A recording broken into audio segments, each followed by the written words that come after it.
Hello and welcome to the channel. My name is Juan and today I'm going to show you how to apply for an foreigner identity number in Spain, the N.I.E. The N.I.E. number is something you need for a lot of things. So if you want to buy property, if you want to rent property, if you want to work abroad in Spain, if you want to move to Spain, if you want to spend a lot of time in Spain, or just apply for a phone contract or whatsoever, you will need this number in order to do anything. You can work around with an attorney and an agency to get it, but eventually you can apply on your own. And on this ministry website, I will put the link in the description below, you can search for N.I.E. number and it will refer to your location. And this one here obviously is now London, so England and the UK. If you're from another country, you will probably have Paris here or whatsoever. So you can apply for it in Spain on your own when you're there. It will also be a lot faster if you do it in Spain.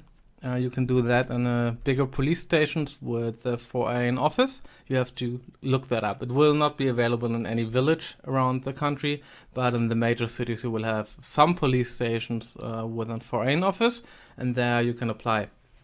Or an office for foreign affairs, or like the consulate.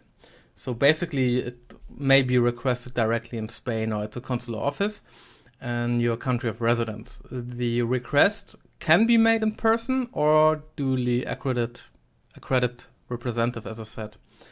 Eventually you have to be physically representative. So you can make an appointment here. It will tell you it differently from depending on the consular office. Sometimes you have an online booking mechanic. In London, for example, you apply by an email. But in any case, you should call and write them an email. So that's about it. So basically, you need the EX-15 standard application form. It has to be done in Spanish. It is a documentary proof which you need to obtain this N.I.E. number, and you need a valid passport and a copy of the passport. And what else you need? In case you have a representative, you also need all that stuff. And if you are minor or incapacitated, you can also apply for that. Important is if you're a family, for example, and want to move to Spain, you need for each family member, you need one EX-15 application form. I think you have form 790. You can actually, this goes advanced and further if you should need that. Right now we're going to look at the EX-15 standard form.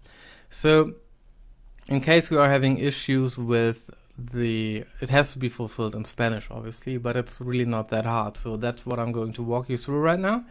And so you can fulfill it on your own. Let's see how that goes. And if you're done, you can just print it out, sign it, and take it to your appointment. And you can also email it up front, but you always have to bring a hard copy with the original signature.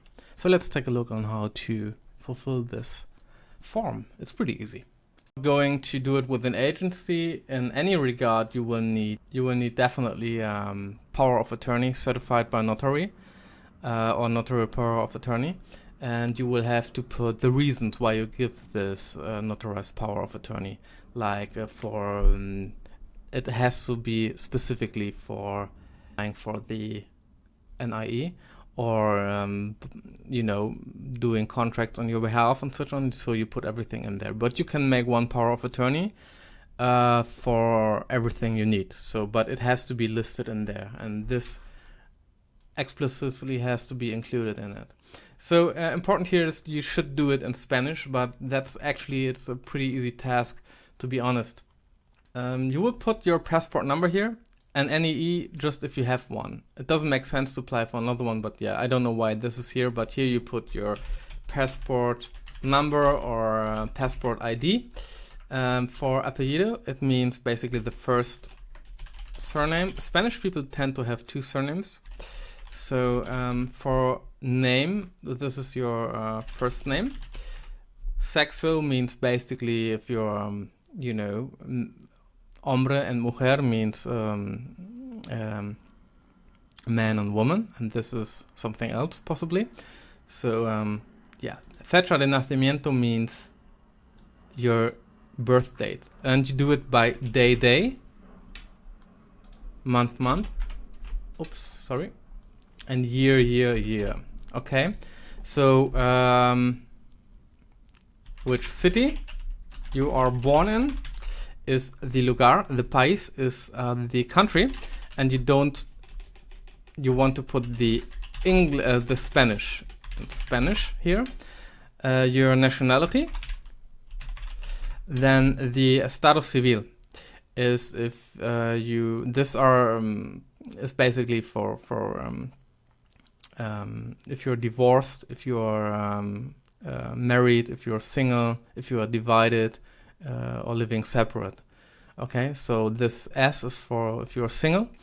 If you are married, you put the C, and this means divorce, and this means separate. I think it's basically on the last page. It will tell you what it is.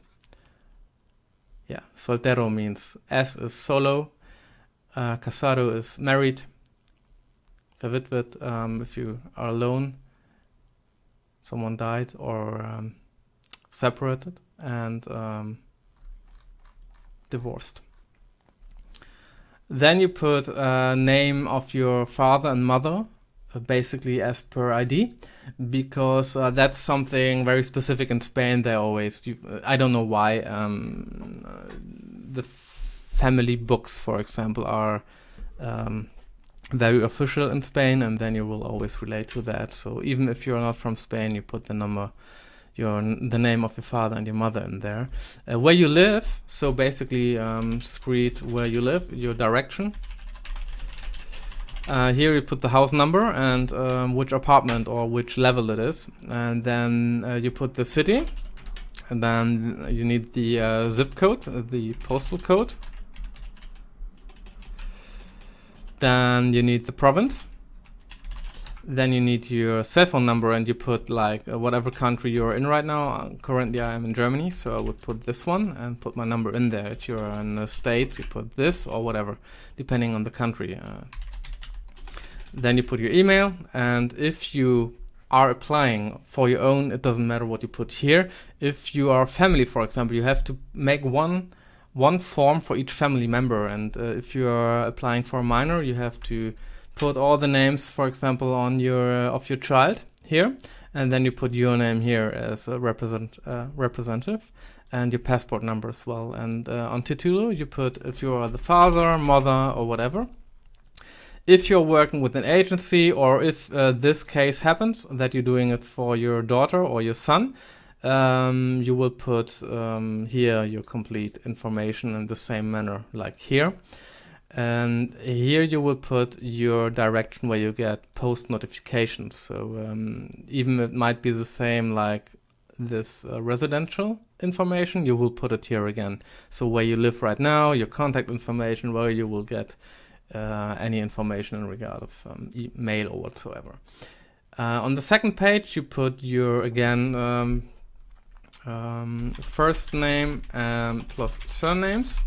Then you put what you are applying for and which certificate, if you are residential in Spain or not. Like if you are just buying, if you're living in the UK, for example, and you want to buy in Spain, then you're obviously no resident, you put no residente.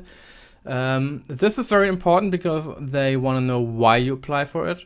So you can put the economical interest here, professional interest, which would be like work or for whatsoever. Family reasons could be social. If you want to buy an apartment, would be economical interest. And this is if you all want to apply for work or whatsoever. So you put it specifically here, and you will write it down here. If you're going to buy,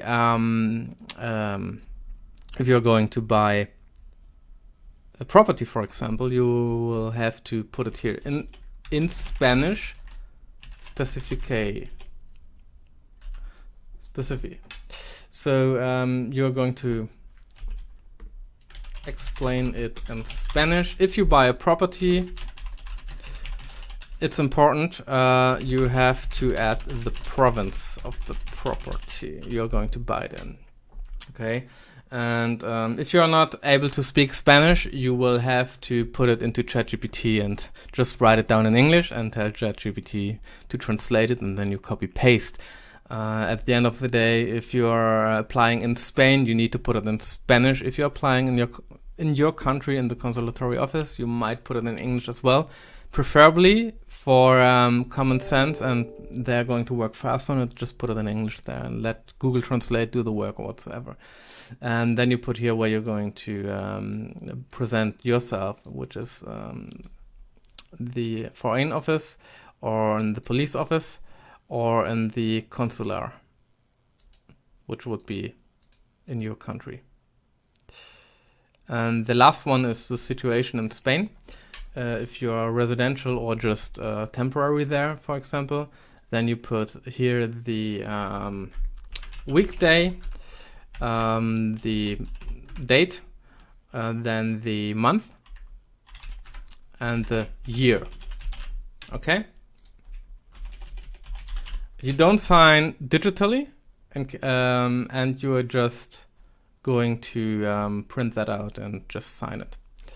So what are you going to do with this? You can call or make, you can make an appointment on the government site, which should be here somewhere.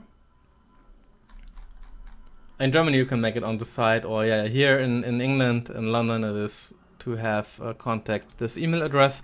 You can always add the form, the EX-15, in the email and say, yeah, I'm going to apply. But anyhow, you have to bring a hard copy of it. You have to have an original signature of yourself. You have to bring your passport, and then you have to be to get an appointment, and that's about it. You pay $10. It is in Germany. I don't know. I think in England it's £8.15. You have to pay it on site, and that's about it. It will take, if you make it in the consulatory office, it might take 1 to 3 months. If you make it on location in Spain, it might take a week or two. So that is about it for any identity number. Identity number, not identity. That's about it. Yeah, pretty easy, pretty simple.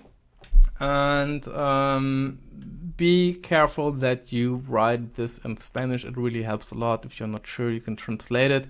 But here it's pretty easy, and don't forget name of your father, name of your mother.